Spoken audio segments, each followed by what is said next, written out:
Today's podcast is brought to you by Kentucky Farm Bureau Insurance. Accidents happen. Without the right coverage from the right insurance company, damage to your automobile can be a real financial hit. That's why Kentuckians appreciate the competitive rates and personal service they get from Kentucky Farm Bureau Insurance. When the unexpected happens, count on us to help you get back on the road. To request a free quote, find your local KFB insurance agent at mykfbagent.com. Kentucky Farm Bureau, big on commitment. Hey, Matt, how's it going? We're going to get real or whatever today. Is this the first one? This is our first one, just me and you. Just me and you this time, yeah. We kicked old Burps a lot Timmy out. Yeah, we got rid of Tim already. That was short-lived. It was for the best, really. It's for the best. He comes out this Thursday with one, and you'll hear us again, and we'll pester Tim again. Yeah, we'll give It's funny. People kind of enjoyed the podcast. This is nice. I think we might be okay at this. Yeah, I think people like this new vibe. So we're gonna keep it rural, keep it going. We do have an idea from this guest. We should have just done that for the opening. Yeah, let's do it right now. We said he was like, you should have every guest come in and try to say the word rural and see how bad it gets. And the second guest that came in today, that's the next week's podcast, she said, it's kind of like talking with cotton in your mouth. Yeah, rural. And rural. So if you ever hear somebody sound like they're growling or gargling or something, you'll know it's just because we picked a fun name. Yeah. We really worried about having to say rural a lot. You've worried a lot. I apparently can't say it very well. I don't know why. But so to avoid it, Matt said, "Hey Austin, bring your drone friend in from church, and we're just going to talk about drones." And then nobody will notice I said rural wrong because Matt's just going to geek out on tech stuff today, and that is literally the first half of this podcast. At this point in my video career, it's been really an interesting ride. The thing that interests people the most is the fact that when I tell them that I usually fly the drone on our shoots, right? And they're like, "Oh, you fly the drone." And I'm like, we do all this really cool story, but hey, whatever gets you interested. And but it's super fun. It is I say drone cinematography is perfect for agriculture. Yeah. I don't know, other than shooting cityscapes or maybe sports with a drone, a big stadium. You see a lot of college football. There you go. Talking about sports again, can't get out of sports. It's a really neat thing. And so we actually, the first time I met our guest today, I was at Richard Preston's place. Yeah, he was the Farmer of the Year finalist. Shooting a Farmer of the Year feature. And he's like, "I'm going to have a drone come spray that." And I'm like, "Yes, you are." So I droned the drone. Okay, I droned the drone, which is really... What does he call it in the podcast? Droneception? Droneception, yeah. So I droned the drone and met him. And then actually I came back and I started talking about it. And Austin, who wasn't on the shoot, he goes, "I know that guy. I go to church." And so Austin's our audio technician here. He makes sure that we actually sound He will get mentioned the most in this podcast of any podcast we've had yet. We're never going to talk about him again. So he loves it. He's just so happy about it. Loves attention. He's my spotlight. He's our smart introvert that does all the make sure that we sound okay. But no, so super cool. These drones are huge. They're fun. They spray. They lay seed. They do all kinds of stuff. And it's just another tool in the toolbox for farmers, which I think is what he even says that it's it's an option. It's an option for folks to take advantage of. And of course he likes his option, but it's a neat story. He's got lots of other interesting things about him. So I think folks are going to like this. If you're techie and you're in the agriculture tech, this is a neat podcast for you. If you're not techie like me, and you're like, I thought we were going to be talking about spraying crops. We'll get there, I swear. Yeah. We also toss in rugby at the end, so there is a very random teaser of got to get to the end of the episode because what the heck is Renee talking about? I learned about a scrum in rugby, and if you've ever thought those were cool, apparently they're for teams that aren't doing very good at things. It's sort of, It's not ideal to have a lot of scrums in a game. And so anyway, you learn that. You'll learn all kinds of cool things about my fun co-host, Matt. So if that's not enough of a teaser, I don't know what everybody's going to want to listen to this episode now. Right. So, all right, without further ado, I'm Renee Carrico. And I'm Matt Hilton. Let's get rural.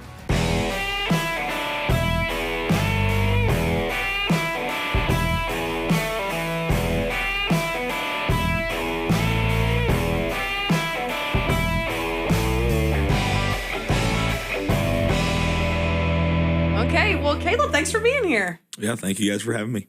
What brought you here? Why are we so interested in what you do? So I actually am from Hodgenville, Kentucky. Good friends with one of your guys' staff members here. He's listening to us right now.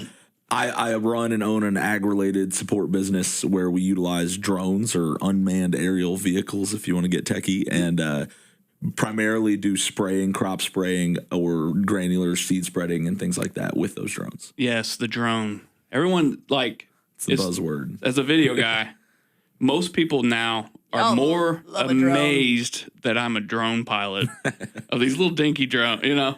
And I'm like, you haven't seen a drone. Like, you think what I got's cool. Like, this is not even sort of a drone compared to some of these things I've seen. So, yeah, I think that's what kind of drew me. So we did a story on one of our Farmer of the Year, and that's the first time I met you. Mm-hmm. And that's Austin was like, yeah, I know that guy. Yeah. So Austin, so you're talking about the kind of our audio engineer for this. But yeah, it was really cool to see. I mean, a drone that what's 8 foot wide. I mean, pretty big. Yeah. Give us the specs, because I think we're Let's Get Rural now. So I'd love to think our listeners are not just farmers anymore. We're everybody, you know? And so a lot of us, I'm 31, within the first 10 years of marriage, and we're still stuck at weddings. We think of a drone going over at the wedding or a drone that the video team brings out. Yeah. People have no clue. So give us the specs of the drone you're working with. Yeah, it is always funny the first time I talk to someone like, well, I've got a drone, and I'm like, let's hold the brakes. Like, I don't know that you know what you're talking about here. Like this is not putting a Pelican case in the backseat of your car. Like this is, you got a whole truck. I have a trailer. But yeah, so we actually have a brand new drone. It's the EA Vision J150. Cool name, but very cool. Yeah.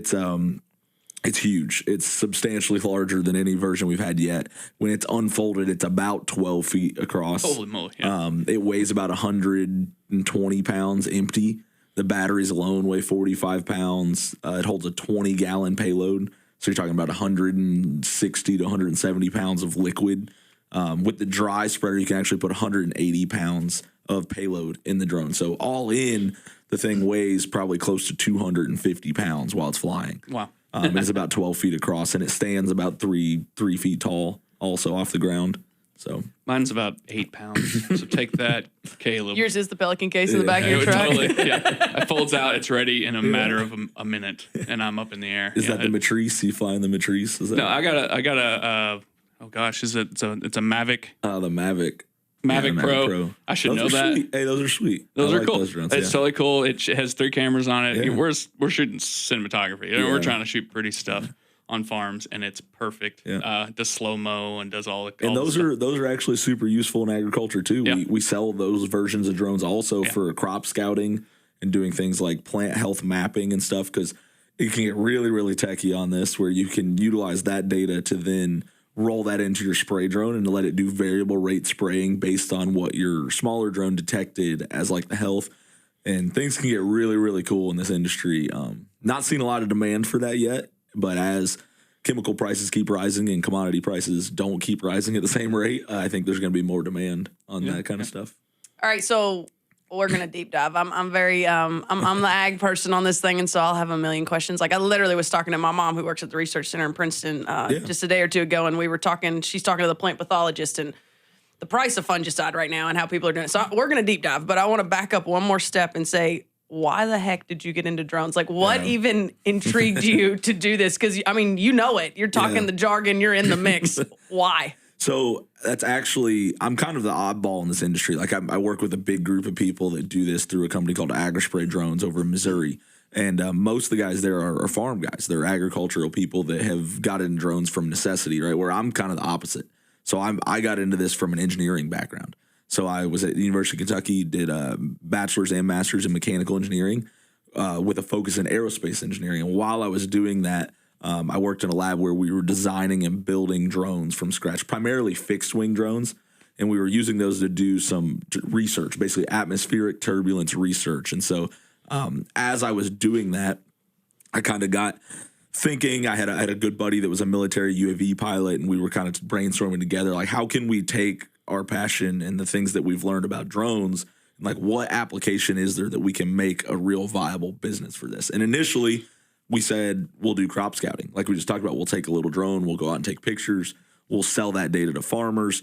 Found out very quickly through talking to some of my family that are farmers and just some local farmers that we knew that that was not something that most farmers were going to be really willing to pay for readily, right? And so didn't really want to be in a position where I was trying to convince farmers to buy something that they didn't feel was overly useful.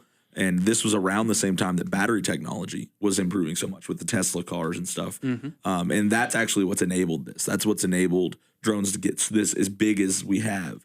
And so the lithium ion batteries just kind of happened at the right time. We started with the DJI T30 was the model, which at that point had a 8-gallon tank. And that's when I was like, this is good enough. Like we can be profitable at this point. And so we pulled the trigger, bought the drone. I talked to a couple of our local co-ops and was like, hey, if I had this technology, like, could you use us? And they said, yeah, we could keep you busier than you could handle. And they have, for sure. So Yeah, I thought it was really neat. And explain, all right, I've seen sprayers everywhere. Yeah. Chemical, all the different things this drone can do. Why do I need you over just a regular traditional sprayer? What's the difference really? What's your niche part of this market that's really working for y'all? Yeah, so a lot of people, it gets kind of competitive a little bit, where it's like people with ground rigs will tell you drones don't work, and people with helicopters will tell you don't use the drones, and like it gets kind of competitive. I try to stay out of that. I think all of that different application models have their place, right? And I think drones fit a very large portion of the agriculture in our part of the country, right? In central Kentucky here, where I'm located, we don't have the huge large scale ag like a lot of guys are seeing up in central Ohio and Indiana and out into Iowa and those places, right? And so when it comes to accessing our fields and being able to spray accurately when you're surrounded by trees and power lines cutting through fields and stuff, the large scale aerial application like helicopters and airplanes just really can't really do that very well on most of our fields. Now, big fields here, they're still pretty effective. But then the entry cost to a high clearance ground sprayer for spraying like corn fungicide when that corn's at that stage is so high that for farmers in our area, it's just not really an affordable option. And so there are some people doing it commercially, but even with that, you're transporting a huge piece of equipment down the road and all over the state to try to get to your customers, where for us, that the drone is huge, but it folds up. It fits right in the back of a normal pickup truck. We can drive it anywhere we want in the state and be able to spray, and it's super easy to deploy. And the accuracy of being able to get into tight spaces and odd-shaped fields is really good. So as far as comparison with other methods of spraying, I would say that is where the drone fits the most. Is there's a lot of different nuances too. Obviously, we don't damage any crop while we're running over your fields, which is something that ground sprayers have to deal with. Wet fields are not an issue. I know this spring, as everyone that grew any crops this year knows, it was really wet this spring, and getting ground rigs in to do some of those herbicide applications was really, really difficult. So we actually had a huge boost in spray jobs this spring because the ground was so wet. And then going from there too, I mentioned damaging crops like with soybeans. It's almost a no-brainer to utilize the drone. Even if you have a sprayer, even if you don't have to have a high clearance sprayer to spray soybeans, right? Just a standard ground sprayer typically is high enough. And for us though, we're able to spray without running down any of those beans. And on average, that would save a farmer a bushel to 2 bushels an acre from not putting those tracks in their beans. And that alone would offset our cost and more, right? Very cool. There you go. Yeah. So I'm gonna. So in a previous life, I worked in the Delta, Mississippi, selling cotton seeds. So if there was ever a place for a crop duster, and I met many of them, and one of them told me, we all got something a little wrong with us if we're wanting to do this. We're kind of nutty, and it was fun. Yeah. But they would complain. It would crack me up being from West Kentucky and then now living in Central Kentucky. It would crack me up when they'd say, "God, it's a tough field to do," and it was flat, it was big, and it was like 2 power lines on it, and they were like, "God, got to dodge so much," and so. I don't think people truly understand the challenge in having a good aerial applicator until they kind of see what some of the big operations, maybe in the deep south or maybe in the northern plains where they have those giant fields. Those guys have a little bit easier of a job than maybe a guy in Kentucky doing aerial application. It's pretty tough. But just doing the devil's advocate thing to help some of these guys that maybe heard this pitch, let's say 5 years ago, 10 years ago, maybe, it was always, it couldn't hold enough liquid or enough fertilizer, and it didn't run long enough. It took a long time. You had to do multiple trips, and it took days to get through my set field in that one area. Talk through how the technology has changed and kind of how I'm not telling you to sales pitch past those things, but I think those are common misconceptions that some of my guys are like, I'm not listening to another pitch. How much really could have changed in 5 years? It's a lot. It's a lot. It's a lot has changed. It's a whole lot, yeah. And it's to do with the technology as well as just what the industry is accepting of too. Because when I first started in this, which obviously I started my business in 2021. This was our 4th full spray season, which is about as long as this industry has existed, right? And so it doesn't sound like a long time, but in terms of this industry, that's a long time. And so when I first started, I mentioned I had an 8-gallon tank. I was able to do roughly 4 acres in a flight at a 2-gallon per acre rate, which at that time was not really widely accepted. Most farmers in our area were really pushing back, saying they didn't think 2 gallons was enough. We were doing a lot of guys at 3 gallons just to try to appease that, and that slows us down substantially because then now I'm only getting 2 2/3 acres in a flight, right, at an 8-gallon tank. And so that was tough at first. Since then, pretty much everybody's come to accept that a 2-gallon per acre rate is achievable and is very effective, right? And so that's 99% of what we do is done at a 2-gallon per acre rate now. And so then that coupled with the fact that we now carry a 20-gallon tank as opposed to an 8-gallon tank, we're covering 10 acres in a single flight. And a normal flight takes 8 minutes, right? So I'm covering 10 acres in 8 minutes, and then I land and it takes me 45 seconds to fill the tank back up and change the battery. So just about every 10 minutes, I'm covering 10 acres, right? And so, and getting back in the air to do the next flight. The batteries, everyone always asks, what's the life of the battery? Like how long's your flight time? It's really a non-issue, because and then you tell them it's 8 to 10 minutes or 10 to 12 minutes for flight time. And they are like, oh gosh, that's not long enough. And it's like, it's really a non-issue because on a normal field, which I tell everyone is 30 acres or more, you're going to run out of chemical before you run out of battery. And so then you have to land anyway to fill the tank up. So you really do not need any more flight time than what we have now. And so I know, just to throw a number at you guys, I had one of our better fields down in Cecilia. We had a guy on the other day with our J150, our new demo drone, which I believe is the only one in the state of Kentucky right now, actually.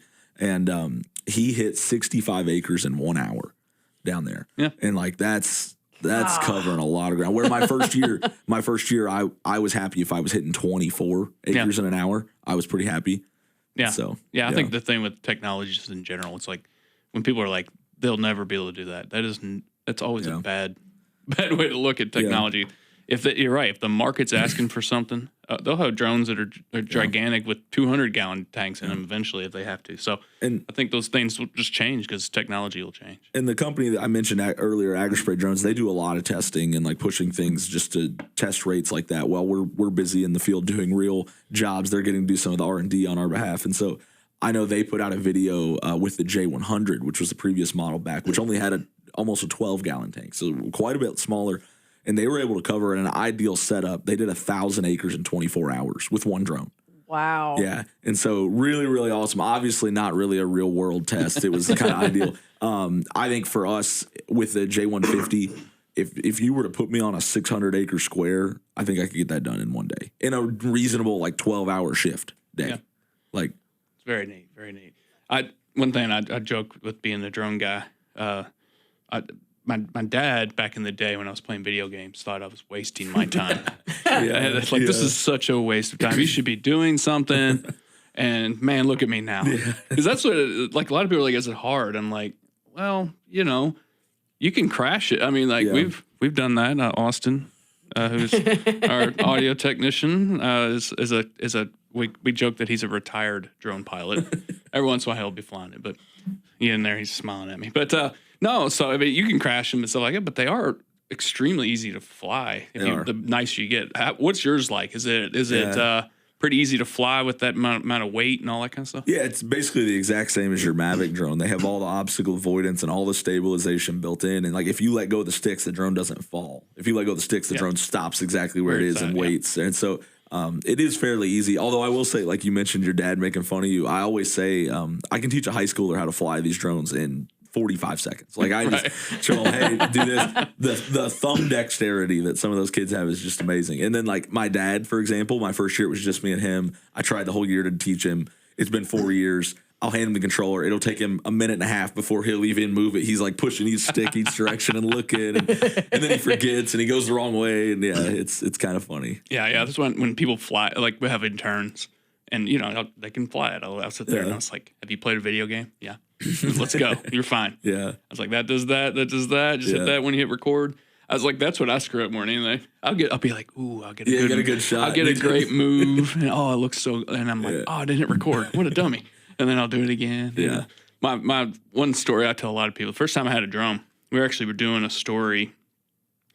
We had a Phantom 4. That was our first drone. Those were good drones. It was a great drone. Yeah. So we go out to a buffalo farm out in Oldham County. They're the Kentucky Bison Company. It's actually owned by Steve Wilson, who owns 21C and all this stuff. So, but a huge farm with all this bison and all this stuff. So I was like, oh man, I'm gonna get like Dances with Wolves, drone shots. You know what I mean? The movie, this is gonna be amazing. Well, the thing with buffalo is like they don't move like cattle. You can't they kind of you suggest movement. They just kind of look at you like, not today. Yeah. Sometimes, right? Yeah. So I was like, all right, I just want them to move from that field to this field. Could y'all do that? We'll see, right? So they get all set up. And this is early in the morning, and I'm up with the drone, and I'm flying towards them as they're running underneath me. And I got like a what's called a lens flare, sun flare. Yeah. Oh, it's amazing. Didn't hit record. So these dudes, 30, 40 of these guys, so they get in another field. And I'm like, they're trying to help. They're like, huh? And I'm like, can we do that again? Is there any chance we could? They're like, no, man. So probably the greatest drone shot I ever shot was not recorded. Yeah. So, but they're so easy to fly, almost a little too easy. That's where you can kind of mess up. Is like you just get a little too comfortable zipping around with it. So that's what I was wondering. Like this thing's so much heavier, so much bigger. It's got a lot more to it. It definitely does have, it's not going to stop on a dime like your little Mavic will. Yeah. But they do handle themselves really well. He keeps calling it the little Mavic. No, little Mavic. It's little Mavic. Little cute little Mavic drone. I've got a mini, a little DJI mini. I love it. I take it out when we go backpacking. I travel all over the country and go hiking for 5-6 days at a time. It's got to be light because you got to carry it. Yeah, right? I've seen these where you wear like a VR mask while you're doing it, and these things can those racing drones. Oh, I've got one of those too. I think I need one of these, and then I'm like, I don't need this for work. You find out you are not as very good pilot when you go to fly one. The obstacle avoidance is great. Yeah. That ours sometimes they have a mind of their own. Just yours do that. Like it'll just like keep flying, and you're like, hey, where are you going? And then it'll come back and it kind of catches up. We've not had anything like that in a long time. Back in my early days with drones, when drones were in their early days, we had a lot of issues with like flyaways and stuff, and that was a lot of concerns. That was at Phantom. We had a lot of just one day I was out at the Raglan's farm actually for our young farm family shoot, and it just decided to land, and I'm like, I got a full battery and everything, and it landed on top of a grain bin. And just it somehow didn't fall off of it, and I'm like, okay. So then we had to get up there and get it, and all that stuff because they have a mind of their own sometimes. But no, it's a lot of fun. I think that's from our standpoint, has really changed video, and we shoot a lot of agriculture. It's like perfect for agriculture video content. I don't know if you follow our Facebook channel, but you should check it out. I just had one of a local videographer in town made a awesome commercial for me of the J150. And it's incredible. Yeah. It was so good. He got so many awesome drone shots of the drone. It's like droneception, right? Yeah. So for those that don't understand, I was talking about fungicides, which is a more now time of year thing to spray. Yeah. And we talked about that when they're at kind of their taller, canopy stage, those kind of things. But then you said something about a wet spring. Mm-hmm. And so help the listeners understand, what are you spraying? What are we working on? Because those are totally different stages of the crop. Yeah. What are we spraying at different times of the year that you're getting calls for? Yeah, that's a good question. So that's one of the coolest things about the drone is the diversity of like the applications it could be used for. Like everyone I get calls for, because we sell these drones, we also use them, right? So I get calls from all different people, and everyone that calls me always just thinks corn fungicide, right? Because it's the most obvious application because they don't have a piece of equipment that can do that, right? And then I get to talk to them about that because it's a great application. But there's so much other stuff you can do with it too, right? like we mentioned, the spring herbicide burn downs. We've done full field burn downs with the drones. Not really the greatest application for it, but it does work well still. And so we do those. We've done produce spraying. We sprayed on pumpkins and strawberries to kill grass or just fungicides or insecticides. We've done aquatic management like farm ponds with algae or lily pads. We've done that. We've done forestry applications where we've killed off like clear cut areas where they've trying to make habitat or get in selective tree species and things. We actually have a big job coming up with the Fish and Wildlife in a week or two to go spray a bunch of kudzu plots where kudzu is just like overrunning southeastern Kentucky. And so we're going out to spray some of that to test that. We do this late pre-harvest herbicide applications where you have like burr cucumber vines that can become a huge hassle when you're going to a combine or anything like that. So those type of cleanups and spot spraying work great for the drone because, again, you're not running through your crop or setting up a huge ground rig to have to drive all the way out there to spray 2 acres of cucumber vines. It's just a lot easier to deploy the drone for those type of applications. But we've really not found a good or really any application that is not viable to be done with the drone yet. Obviously, there's places that it's more sensitive and you need to be careful about drift. We've been in conversation with a lot of golf courses about spraying some of their stuff. And obviously, if there's a place you have to be careful about not damaging crops, it's there, right? And so we're in a lot of talks with them. I think we're actually supposed to come spray up here for the University of Louisville's golf course here soon. But yeah, tons of different applications for it. And then I didn't even mention the seed spreader also. This time of year, that's what we're kind of transitioning from our spraying to our seed spreading, where we're doing a lot of cover crop spreading for people. And I mentioned the new drone, we can carry 180 pounds of seed. So we're able to do up to like a bushel an acre at 60 pounds an acre. We can still cover 3 acres in a flight. Traditionally, we've kind of been restricted to those clover, radish, turnip type mixes where we're doing 20 to 30 pounds an acre. And it's pretty exciting to be able to step out of that because there's a whole lot of more demand for those higher volume seed spreading applications. And so I'm really excited about that. Honestly, I kind of believe the seed spreading might be the better application for the drone than even the spraying option is. That's very interesting. Yeah. You led me into my next question. So when you're talking about drift, and I'm not trying to get into the drift argument. I literally, like I said, I lived in the Delta during the dicamba and the enlist wars, we'll call it that. But anyway, so I've heard all the drift my little heart can handle. But wind on its own. So I think a lot of people that have seen a drone in the air on a windy day see it kind of hovering. And you guys talked about stabilization and different things.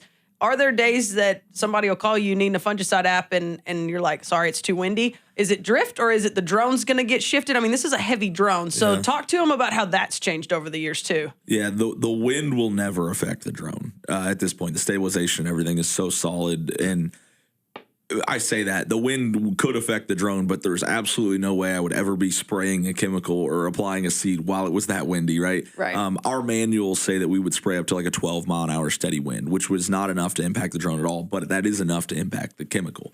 And so it says that that's windy. I don't know if you've ever been out there. 12-mile-an-hour wind is windy. And so typically 8 to 10 is kind of where we're starting to really think about whether or not that we should be applying in that. And there's so many factors. Everyone asks for like a number of like a cutoff. There isn't one, right? Because if I'm spraying fungicide, but it's like the first day of that guy's window, maybe I don't put it on. Maybe I wait 2 or 3 days when the wind's going to be better and I can go back and put it on. But then it kind of plays into how many other acres do I have lined up? Because when it's July, we've got thousands of acres lined up that have to get covered. But then where are you at? How close are you to other houses or people that aren't agricultural that are there? Are you surrounded by trees? Is it, again, what chemical? Is it herbicide? And then we can kind of tweak some parameters like our flight speed and our height to kind of mitigate some of those risks. One kind of cool piece of technology that came on like the third kind of revision or the third generation of these drones was the atomizing disc nozzles.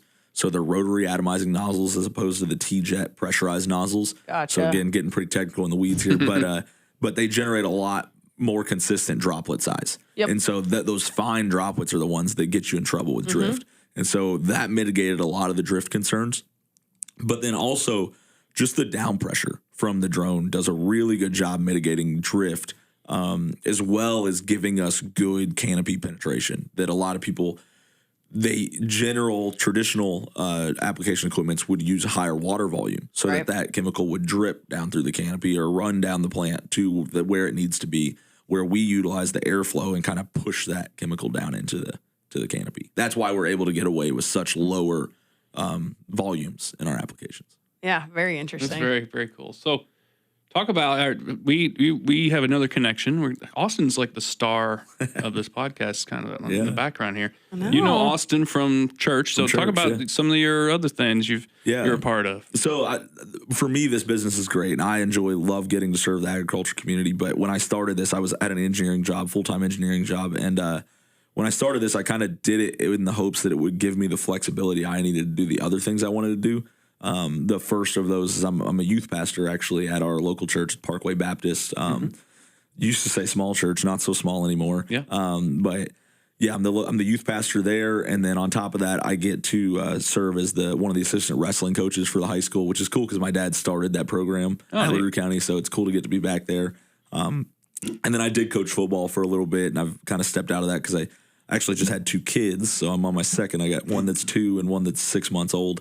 Oh my! And so built a house. Also, just finished that in February, about a week before my youngest was born. And so I've had a busy couple of years.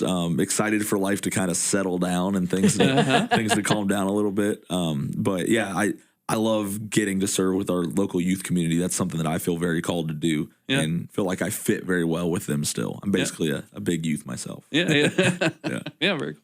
Yeah, we right before we got on air, we were talking wrestling, and then rugby came up. Yeah. So you did do rugby while you were at UK? I did, yeah. I actually started. It's a funny story. When I went to UK, I started a wrestling club, and I ended up breaking my forehead.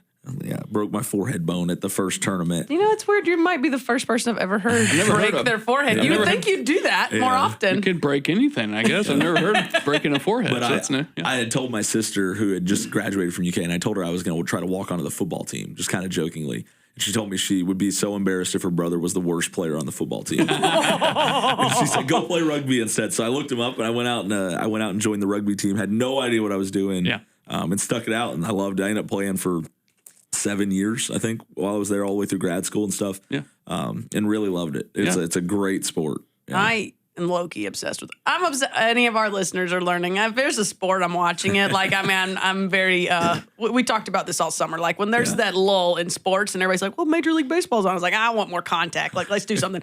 Rugby is everything I've ever wanted. It's like football, but let's remove the pads, and then nothing ever stops moving. Yeah. And then why am I blanking on a name that plays for the Eagles? Mulatto.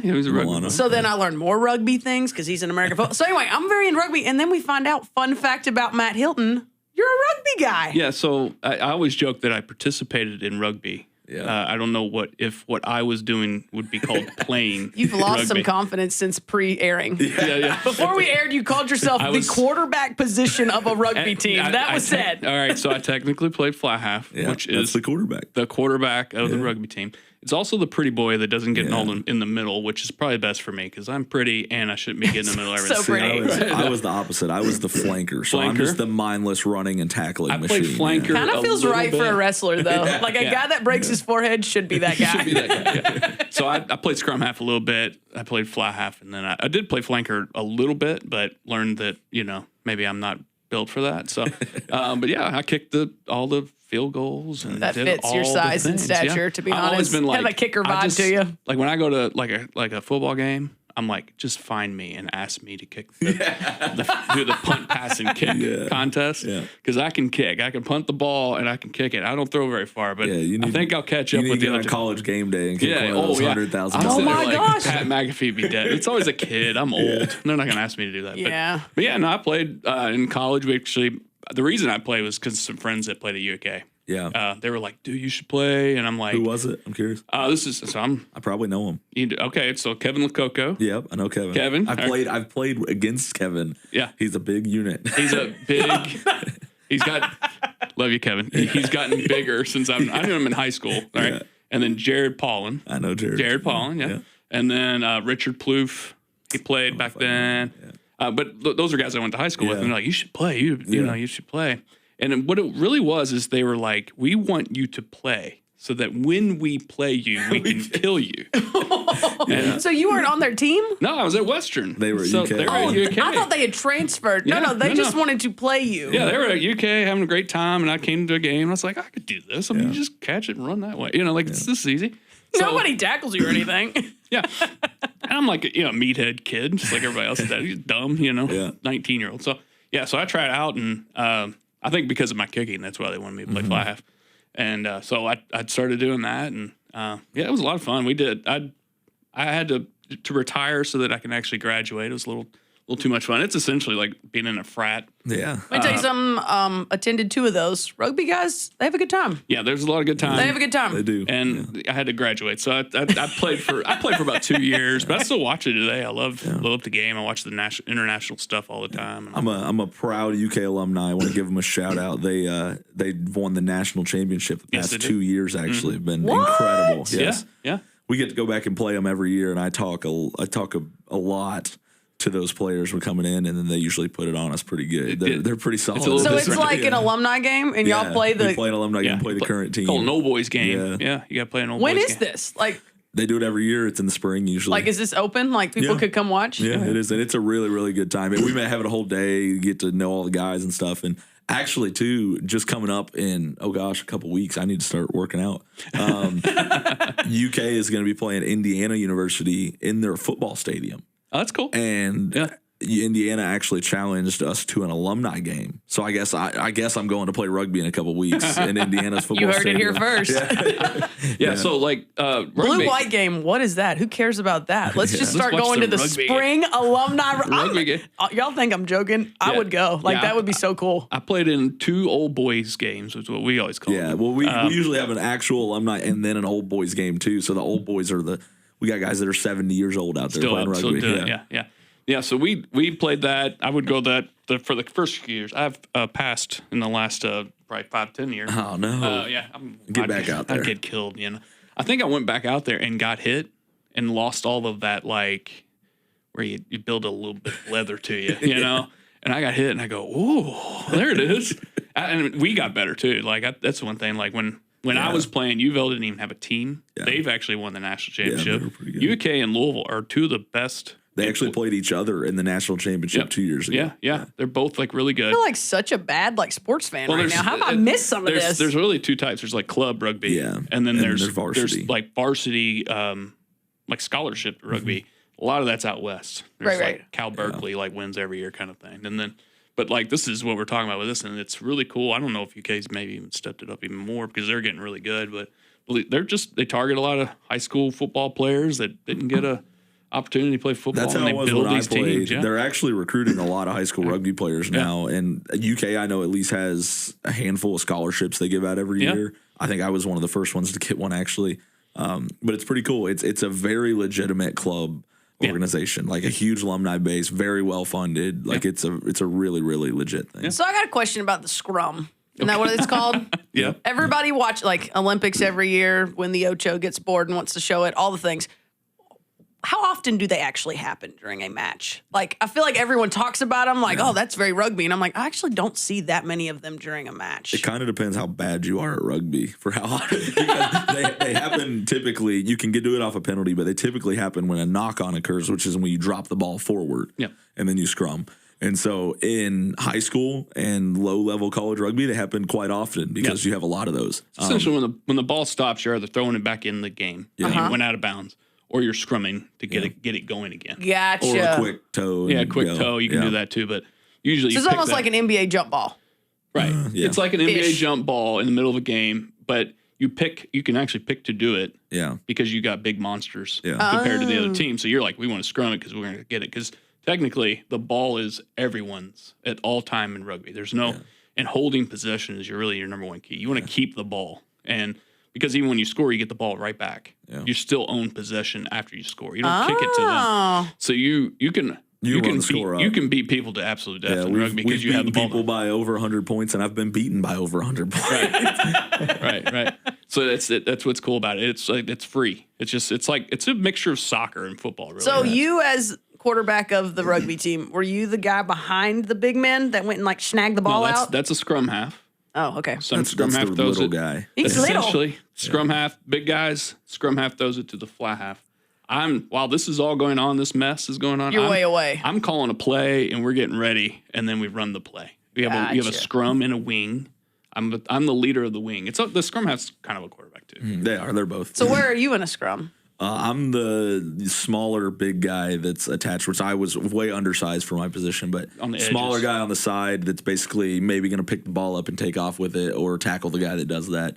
And then as the ball does come out to him, I'm the one that's terrorizing him, running as fast as I can, about to knock his head off. Yeah, if he takes a half a second too long. Flanker's number one job is to try to kill the scrum half if he can, and the other one is to kill the fly half as fast as possible. I just feel like it's all the aggression I've ever felt in a sport. I could just watch it in rugby. All the aggression. It's a lot of fun. There's a lot going on in a ruck. When all of it's a big mess, there's a lot going on in there. I've had put my cleat on many a hand and on the back of a guy just to get, because he's breaking a rule. It's a fun game. And I did it just long enough. I broke a nose a few times. I cracked an eye open. I got a split on my eye too. Don't try to top the forehead, man. I over never here. broke my forehead, which is a new one. But no, so that. But I joke that I research people before they're on the podcast, which is really just I social stalk them. I see what's going on their social media, so I kind of get a little idea who they are. And I saw the rugby shirt, and I go, "Oh, he's a rugby guy. That's very cool." So, golly, I kind of feel like I'm the guest here. Drones, rugby. I feel like you guys have bought Austin, and I think you've lost your friend. I think Matt's his new best friend. We're besties now. Did we just become best friends? Okay, so I do want to go back because we went really hard on rugby, but when you talk about coaching and working with the youth like you do, that's a lot of people would think that's two very different vibes, being an athletic coach in something like a wrestling or a football. We're talking about all this aggression and athletics. I mean, that's really like hitting people, wrestling with people, and then you're a youth pastor. Yeah. Talk to me about how some of those things, I think if you have the right coach, a lot of those things can be one and the same. So talk to us about why both? Why do you feel a calling to do all the above? You just kind of talk through it with us. Yeah, so the youth pastor thing kind of just stumbled into that position, to be honest. Not something I ever thought I would actually be doing. I always helped with the youth. I never thought I would be the guy.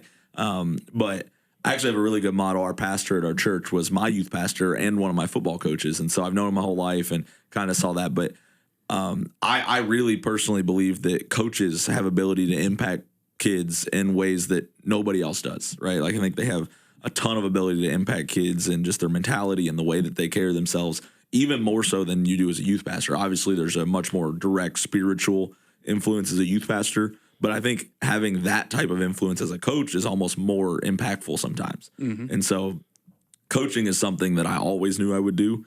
The youth thing, something kind of just happened, and I've loved it. But I think it is tough to balance sometimes because obviously the youth pastor side is a little more compassionate and a little more like careful, where I'm a pretty intense coach. Like anyone that has been coached or has seen me coach would know that I do not really pull favors, and like I'll come down on a kid when I have to. But I think it's all about building that relationship. And I know in today's age, it's not really the cool thing to be the like strict and hard like coach and everything, but I think kids still very much need that and respect that if you've done the groundwork of building the relationship that's required for that to happen, right?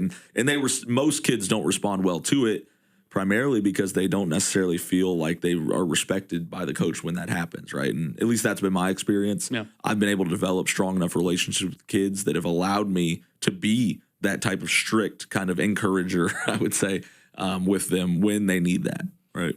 Yeah, I think I always talk to my kids and other people that are parenting them. It's like your kids need someone outside of you and your spouse telling them what to do in a way. So teachers are good. Yeah. Coaches are good.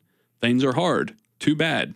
Go do the hard thing. Yeah. Like you need people outside, and I think that's what's really neat. And so it's neat that you're working with youth in maybe two different ways, but similar in a lot of senses. Yeah.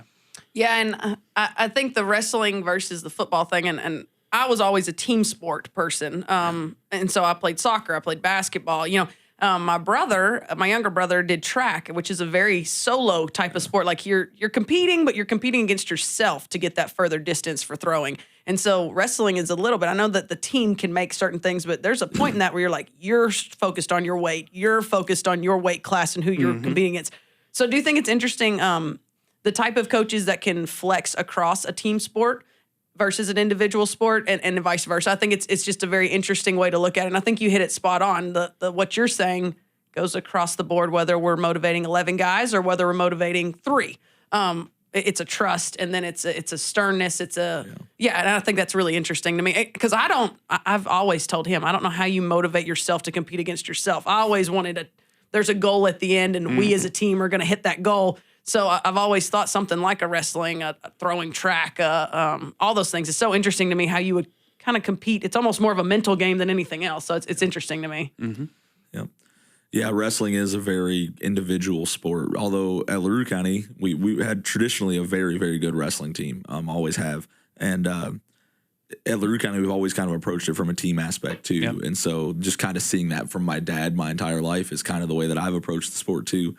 We build it very much from a team aspect, but you're always on the mat by yourself, right? You're always out there by yourself. And I think with wrestling, it's not that you're competing against yourself because you're competing against another person, but it's an internal, like you have to have that internal drive and that internal competitiveness. And some people just don't have that. And if you don't have that, it is not a sport that you will succeed in probably. Because there's not a lot of glory to be had. Mm-hmm. Like you can go win a state championship in wrestling and most of the kids in the school probably don't even know. Right? Yeah. And there's not a lot of glory to be had. You have to be very self-motivated. And I think that is part of the reason why I think wrestling is as a sport probably has more impact on you throughout the rest of your life because you have to do that for yourself. Mm-hmm. Just kind of like self-motivating is a much better way to say it. Yeah. Yeah. You do all kinds of cool stuff. I'll tell you what, drone guy. I have too many hobbies. I know me and my wife were talking about it yesterday. I do not know how to say no to anything. That's all right. That's all right, man. You only live once, right? Yeah. So my question to you is the one question when we're talking drones that we never asked. I'm a farmer and I want to utilize your services. Who do I go through? Do I go through my retailer? Do I call you directly? How do we get drones to spray a fungicide on my corn next week if I want it? Yeah, so we do both. I hope you're not putting fungicide on your corn next week. Yeah, actually, that was poor timing. Yeah, poor timing for my statement. We do both. Like I said, my background's been in engineering. I do not pretend to be an expert on agronomy. I do not pretend that I know every chemical and the right timing to apply those. And so because of that, I specifically went and partnered with people that do. So I partnered with our local co-op at Southern States. Clint Merritt there in Hodgenville is a great guy. Scott Miller at Kentucky American Seeds been a huge asset for me. And there's others out there too. Those two have been really key for us. And so if I have a customer call me direct, I don't sell chemicals. I don't do that. So I typically will always push them off to one of those guys for those type of recommendations on chemicals and timing of that application. And then they come back to us and tell us, hey, this is what we're going to do. This is when it needs to be done. And we are experts on getting the chemical onto the crop at the right time and the best way possible. But I try not to step out of my expertise, right? Mm-hmm. I try to continue to use, and those partnerships have been great for me and for them, right? I've been able to bring business to them and they bring business to me, and it works really well. We do go direct with farmers occasionally when they have chemical on hand or they have something they need. They can contact us directly. However they want. We obviously have social medias, and on our website we have forums and things like that. But and then what area of the state? So we got people across the state that'll listen. What area do you guys cover? We really try to stay close to home for our application business. As far as sales, drone sales, which is kind of the way that our business is transitioning right now. Right now we're probably 50-50 between custom application and sales. I think going forward we're probably going to start to lean more and more into the sales and service side as opposed to the application side. But for our application, we try to stay pretty local, probably within an hour radius of Hodgenville. We have traveled. I've been all the way up to Maysville and down to Albany, and we've traveled all over the place to do it, especially in out-of-season jobs when we're not in our main July, August fungicide season. We'll travel a little more. But with us being in sales, I sell drones to people all over the state and even beyond the state of Kentucky that are doing the same thing we're doing, and I am constantly passing off work to people like that, right? And so anytime I have someone call me that's like up in Maysville, say I've sold drones up to guys in Maysville now, and so I don't go to Maysville anymore. Right. I call my buddy that's up there and I say, hey, I got a job lined up for you. Would you want to go spray this? And pass it off to them.